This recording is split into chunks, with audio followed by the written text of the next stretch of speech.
Ravens, how important are the guys who are filling in on scout team to give you guys the looks that you need, and especially specific personnel, whether it be the fullback or some of the heavy sets that they use? Yeah, it's a challenge because it's hard to emulate. They're certainly talented. Got a lot of respect for them on offense and the talent that they have. So it's certainly difficult. We do the best we can, and our guys are certainly doing a good job.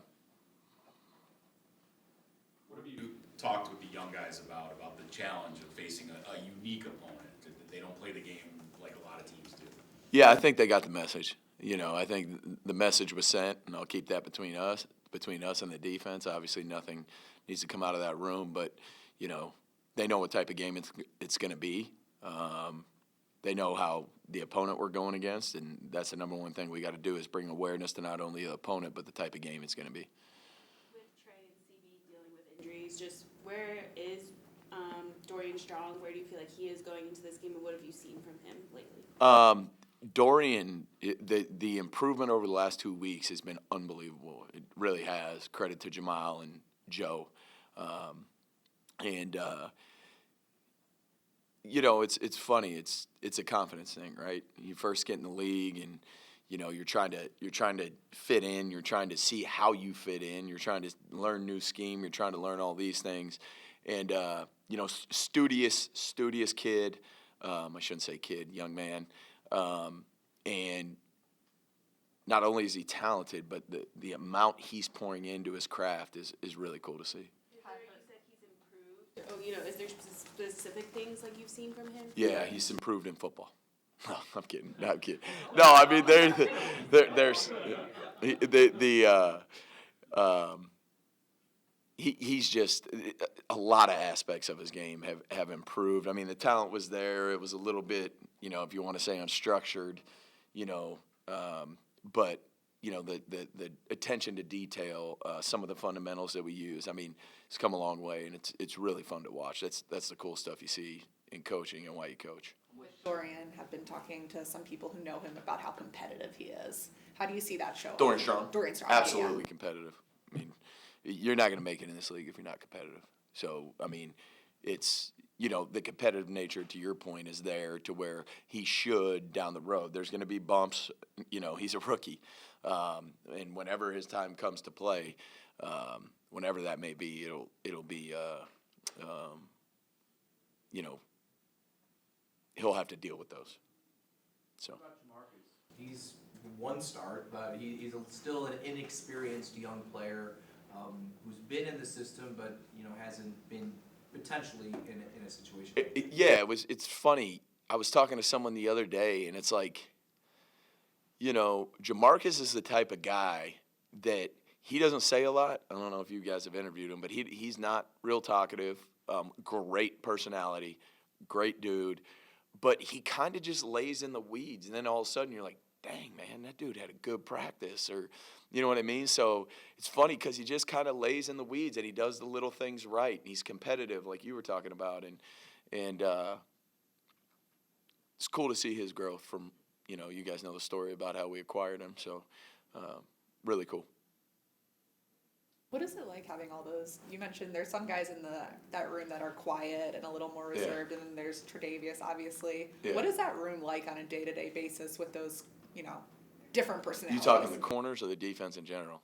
More corners, yeah. The corners? Yeah, that's an interesting group. That's for sure. It's interesting. I would say the majority of them are pretty quiet,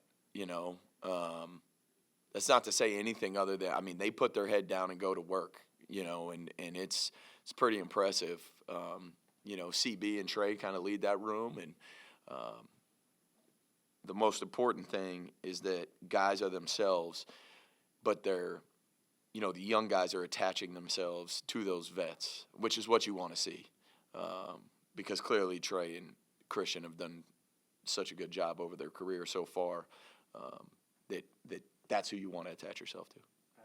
As a defensive coordinator, what does it mean to you to have somebody like Christian who spends so much of his time after practice in the locker room kind of pouring into some of these young Christian Benford? Yeah. Christian Benford overall is just unbelievable. It's his work ethic. It's the way he goes about his business. It's you know, it's his consistency in everything he does. I can't tell you how many times we'll just be sitting in there watching practice, say it's training camp, and you just try to find stuff to critique on him, and you're like, the common thread with him is you just keep saying, God, CB just does everything right. He just does everything right, you know, and which I know all of us as coaches, myself, Joe Dana, and Jamal, I mean, it's so good to be able to use him as an example, which I did for the young guys in front of the whole defense for training camp, because it's coach's dream to be able to do that. Hear, you know, what veterans can teach the younger guys, and specifically with Poyer and Phillips, right? I know they're on the practice squad, and I know we don't exactly know what their roles look like. But what are the things that they can teach that maybe doesn't get enough credit or doesn't get talked about enough? You know, I think the biggest thing is certainly there's going to be new guys in that room every year. We talk about it every year. This room's never going to look the same. You know, so when you look retrospectively, they were part of building this culture. So we have guys in the room that enforce our culture, but it's really beneficial to have two guys like that were really part of building that culture. And, you know, obviously they're going to help the younger guys. They're going to help the Cole Bishops of the world. They're going to help the Deion Walkers, the TJ Sanders. But to have them help reinforce that culture, and you know, Sean stresses preparation, and it's that preparation piece that's pivotal that they can help with. How do you approach a matchup like this when you have such recent data, your own team against this team? How do you approach it, maybe not taking too much from that while trying to create maybe what changes they're going to make? Yeah, I mean, you know, certainly they're gonna tweak some things, and you know we're gonna try to forecast some things. We're gonna try to stay ahead of the curve. But like always, it doesn't matter who you play. You're gonna have to adjust. So we'll have to be ready to adjust, and you know certainly that's what we've done here in the past, and we'll continue to do that. It doesn't matter the opponent, but you know it's know who they are and be ready to adjust. You guys had about a good first half against them in the playoff game as you could have, with Lamar making those mistakes, taking the ball away. Yeah. But is it emphasis point, like as good as you might play for 30 minutes, he's capable, they're capable of what they almost did in the second half? Yeah, I mean they're really, really good. They're really good, and it's a constant. You can't let up at all against these guys. They've got so many weapons. They do a tremendous job. Obviously, you know, you look at their rankings last year on offense, and it's a lot of ones and twos. So, you know, we just got to go out, play our style of football, and you know, take care of what we can control and have a great awareness of our opponent. How do you feel about Cole Bishop and the way he came through the injuries and then getting on the field the past couple of weeks and getting up to speed? Yeah, Cole Bishop's done an unbelievable job. I think you guys probably saw us throughout the preseason games how it just continued. Remember, the guy hadn't played any preseason games the year before. He gets thrown into the fire, and there's no excuses. There's none. And then you kind of see him get his feet wet after missing some time this year, and you know it was a continued trend upwards, and that's what we're looking for from all our players. So he did a nice job with that. I know you don't want to talk about the health, but just Matt Milano in general, what have you seen from his play on the field? Yeah, it's good to have Matt. You can't ask that question. We don't talk about those things. Specifically against Lamar, who's so good in the run and pass game, having Matt, like somebody that has all of that experience. Trying to rephrase questions. Oh, go ahead. I'm sorry to interrupt. But how important is it? I even asked TB about this, just having that experience against this particular opponent. Yeah, I think Matt's experience is just, he's, you know, I can remember back when he was a rookie a long time ago, and he was just out there running around. And certainly he was good at running around. But, no, I mean, I think his experience overall is going to help us no matter who we're playing. But specifically against this opponent, obviously we've played them a lot. They're a good team. We've won the division, so however those matchups look, we know how the NFL schedule's built. So he's got to play against them a lot, and I'm sure the familiarity with him is with him as it pertains to the Ravens certainly helps him because you kind of just know who's in front of you a little bit more than maybe the next guy that hasn't played against him as much. How hard is it taking Taran Johnson off of the field? It's hard. It's Like hard. just such a weird. It's hard. He's a good player, man. But what a selfless dude. Like, what a selfless dude, and that's what I'll say. I mean, he's going to do what's best for the team, and we got to keep Taran healthy, and certainly when it calls for him to come off the field, or depending on the game plan, he doesn't, he might make a little snide comment, but he is a selfless player. He's a true professional, and lucky to have him. Do you feel like with some of the new pieces you have in that linebacker room, or just having some more guys healthy, you're better suited to play that type of defense if you need to? What type of defense? Like taking Taran off and bringing in an extra, just having now Shaq Thompson and then Matt being healthy. Yeah, I mean, we're just gonna do. It doesn't really matter. And when I say that, I don't mean that in a condescending way. What I'm saying is, we're gonna do what we feel is best for us, game plan wise, whatever that may be. Whatever that looks like, our guys are, they got to be willing and selfless to the point of this is what we feel is best this particular week as far as personnel goes throughout the game.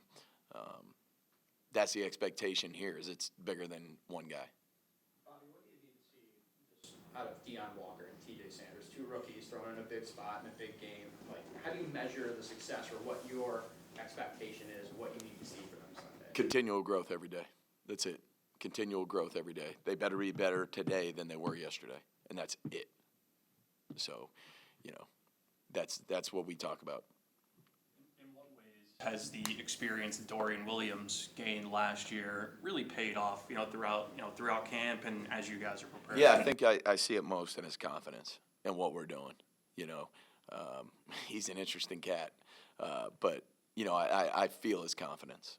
And certainly he's pretty violent. He's pretty physical. He's pretty explosive. So, you always kind of feel that, but no, his confidence has definitely grown. Mixture, why he's so interesting? His personality is very interesting. You guys should spend more time with him. Obviously, an unfortunate injury for Dwayne Carter, but what were you seeing out of him prior to the injury? Dwayne was very consistent, and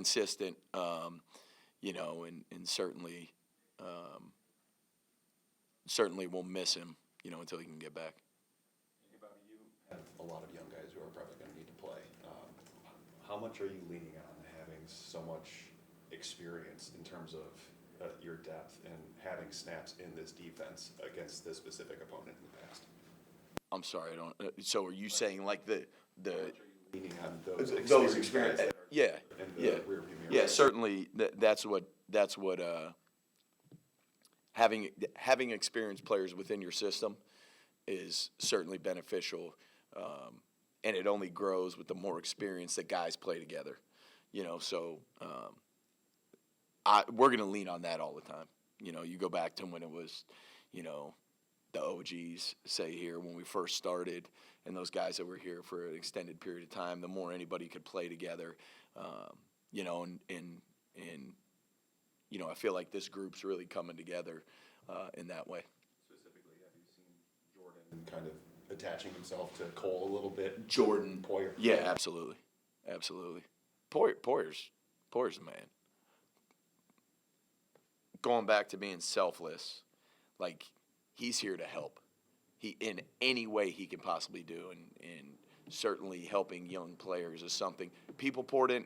I have this conversation with all the guys that start to get a little longer in the tooth. It's like, at some point, it's not about necessarily you anymore. It's about what you pour into others, and he understands that, and certainly willing to do that, and wants to do that. Who are some people in your life that most poured into you? I know an obvious example, but like. Yeah. I mean, Sean, a lot of my coaches, my wife,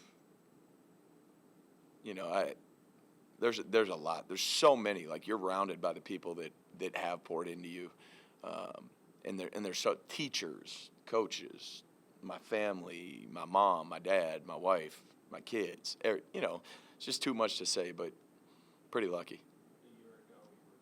For your first role as a defensive coordinator, what have you learned in the last year, or what did something you learned that you didn't know in the last year going into your second season as the defensive coordinator? I wouldn't say it's what's the best way to say this? I think the best thing I learned was that you're always learning. You're always learning, and you're always there's always something you can do better.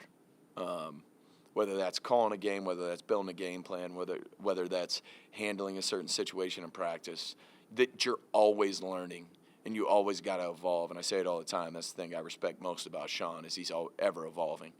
And that's certainly something that I knew. You think but until you're in the seat, you don't truly know.